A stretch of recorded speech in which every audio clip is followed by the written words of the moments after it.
Ira Epstein of Linn Associates with your financial market wrap-up for this Tuesday, and we're at the 16th of April, 2019, about 4:10 p.m. Central Daylight Time. It was a day where Qualcomm and Apple put to bed their big lawsuits. The market liked that. Good rally. Kicked up the markets with that.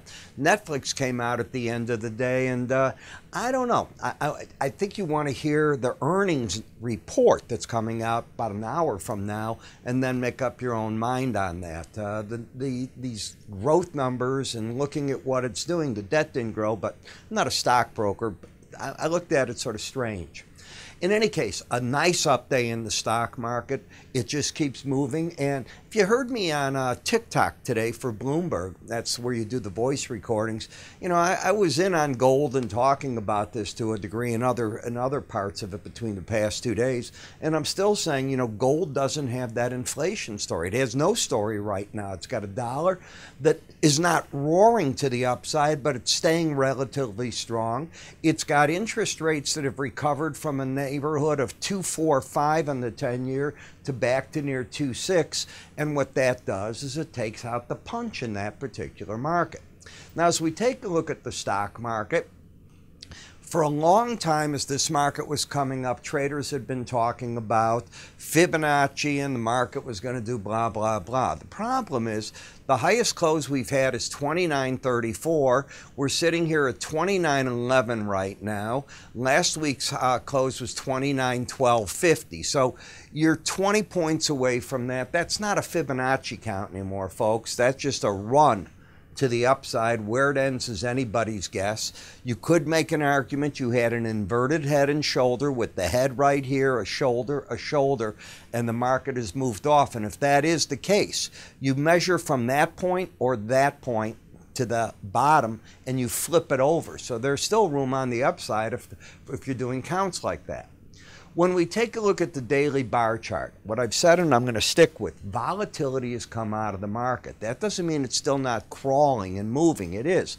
It's up 1.9 points today, but the volatility, the big swings just aren't there. Will they come back this week? I don't know. This is Good Friday week. A lot of traders will be their last trading day tomorrow. Then they'll hit the road to go to families. Some of the markets on Thursday will close early, not all, but some will. Friday, they're not open. So between Good Friday, between Passover, between Easter, hands full with holidays, next week the market will see a lot of that, the volume start coming back in. Also, spring vacation for the kids, remember. So it's an awful lot going on. As long as this pattern stays up, and that's why I'm such a pattern person on swing lines, not chart patterns. I like the swing line. It tells me that the market's continuing to trend. That trend gets broken if you get through 2900.50, about 11 points lower than where we're at. The market is over the 18-day average of closes, and to go back to that support, you have to break the pattern of higher lows and higher highs. I'm not saying it will happen. I'm saying to get back to the support should a correction set in, that's what would occur. So what about resistance? Since you've got the 18-day average under the market, the 200-day and the 100-day. The resistance is the Bollinger Band. That number's at a new high now at 2,940. You don't have to go there, but if the market's going to, and so often it reaches for that number, that would be one of the potential targets. What I keep looking at and what keeps me in the bull camp is that you have an embedded reading. And until you lose that embedded reading, it means that on pullbacks, market is seeing buying. That's the best way I can explain it. Lose the embedded reading, and then I look for price and the 18-day average to attempt a run at each other.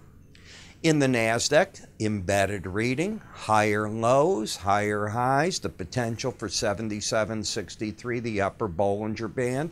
If you were to take out 75.9875, what happens is you break the bull pattern and you could be headed back to the 18-day average of closes. But until that happens and until this is lost, that's the thing that I watch the most, that embedded reading, I stay in the bull camp. Now, is the Dow going to join that party? The Dow, if we take a look at it, both numbers today over 80. Both numbers over 80 yesterday, but not the day before. So no, it's just overbought. Dow has been getting good news because Boeing, besides everything else I told you, appears that the FAA has said that what they have done is a fix. Now, the FAA rarely will come out and say this, that, it's wonderful, anything of that nature. They're saying now it's time to train pilots basically on it. So that's very, very important. And admittedly, we'll hear more about it, but they have crossed a hurdle with the computer glitch that they had and made the fix that they've done. That also was friendly on this market. In the Russell, if you look, we've got the 200-day moving average of closes. You are with an embedded reading. So the weakest of all the indices remains the Dow. This is the next market. It hasn't been able to recently get up to its 200-day average. Should this market take out yesterday's low, it would be the first chink in the armor of losing the pattern of higher lows, higher highs. But I'm going to repeat again. You need to lose the embedded reading. Otherwise, they're just noise in the market, and the market seems to come back and make a challenge back to the upside. In the VIX, if the market gets down to the lower number here, the 1131 level, I will look for the writers to come into the market and write puts to see if they can get eventually a rally back to the 18-day average of closes. There's new products coming out, not for the average person on the street, but I was reading that they're now on swap spreads and the like, coming out with products that people can trade just like in the VIX now for those type of products. In T-bonds, you got down low enough today where I think the pros took money off the table. When you hit a Bollinger Band, be it on the first time on an upside or a downside, that's what I teach. I think the easy, quote unquote, whatever that means, easy thing to do is take money off, and then if the market's going to keep trending, you're looking to put it back out. You're oversold down to a major target. The 10-year note, the number is 122.24. You just missed it by a point and a half. You're in the ballpark though, so expect to see that also the same way, with resistance back at the 18-day average of closes. TLT a little further away, the Bollinger Band's 121.95, about 20 cents away. Oversold, downtrend, hasn't quite hit that target. It could. A warning sign would be if the market takes out yesterday's high. That would be what I think the pros won't let it do. If they'll say to themselves, you're close enough. They'll probably have stops over that number. Do I know? I don't know, but I'm giving a guess. In the dollar index, you're just hugging this 18-day average. It's a market that's got divergence. You've got momentum pointing down, which often leads price, but it isn't. It's pointing down, but price has been for the past 2 days trying to lift up. Not very much, but trying to lift up. If the market were to take out 96.86, you would break the pattern of lower highs, lower lows. Any close under the 18-day average, which is now 96, let's call it 62, puts the bias back down. If momentum stays down, you'd be thinking the market would want to work to somewhat of a lower number. Wherever that Bollinger Band comes in is probably my guess where it's going to be. That band's moving at about 10 points a day, so tomorrow it's probably going to be near 96.20. Excuse me. On the eurocurrency, you're getting into the neighborhood of being overbought. Any reading over 70 is overbought. Now, you're not over 70 yet, so you're getting a correction. On the correction, I would be surprised not to see support come in at the 18-day average of close. Obviously, if the market were to take out this break low here of 112.93.5, you would break any chance of the market trying to hold into an uptrend. If the traders do come into the market, the resistance point seems to be the 113, what is that, 113.95 zone, which is the upper Bollinger Band. In the British pound, all we've been able to do recently is get up to these 18-day average numbers and sort of slip back. I'm certainly not a fan of what's going on here because I don't know what's going on. I don't think anybody does in the pound. Fundamentals do come into play. In the Japanese yen, you are getting that embedded reading. See both numbers here, under 20, under 20, under 20. Day before, right at 20. I couldn't count that. So now what I think is on rallies, you're going to see sellers step into the market. They probably don't want to see the market get back over this rally high right here, but I think between price where they're at and that 18-day average is fair game, and they'll probably not want to stay short if you lose the embedded reading by getting the red line back over 20, which is pretty far away.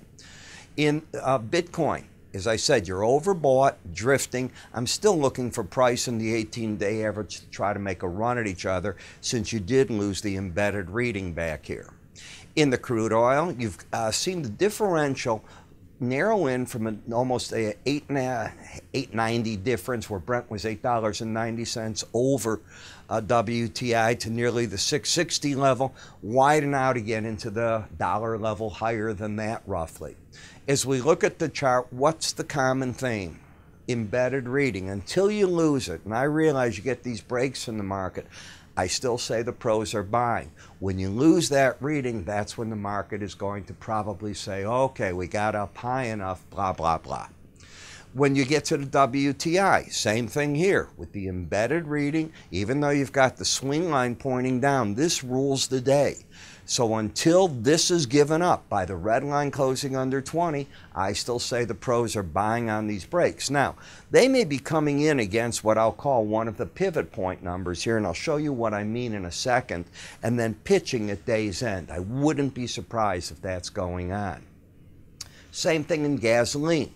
You've had a nice correction from the 203.30 area to 197.35, almost a 600-point break. But notice, even with that, the embedded reading has stayed, which has given the market still buying on the breaks. Now, you have a reversal day up today. Means you had an outside day up. You don't want to see today's low taken out. It'd be a big sign that the market is running out of momentum here and wants to get back to the 18-day average, should that develop. Ideally, if that developed, I'd like to see the embedded reading lost. It would give you a better clue as to what's going on. And when looking at natural gas, oversold under the Bollinger Band now. You know what I tell you, the first time you hit a Bollinger Band is the area I think the pros take money off the table. I haven't changed my opinion because it's down there. You're now in a very oversold neighborhood. As I said, pivot points. You know, what pivot points do is they use the current day's range for tomorrow. It's a formula. And in the formula, you take the high, the low, the close, and from that formula, you're working out what's called a center line, and then two resistance points to the upside that look like these in the red, and then two to the downside, which are the support zones. And the idea here is you're trying to be able to, for example, sell at the red, buy back at the white, buy at the blue, sell out at the white, or come in at the second level, maybe even get out at the first level. I explain all that because it's a three-part video series. And then what I do is I take my good friend momentum out of the slow stochastics and I overlay it for timing as to if the market's breaking to the first buy, but it hasn't turned the momentum down, let it break further. That's part of the concept. I explain it in detail to you. And again, this is more or less made for the in and out markets where you're not trying to take positions home, you're trying to catch moves during the day. You can either call my staff, they'll email it to you right away, or you can go on our website, sign up for it there, we'll be certain to get it to you.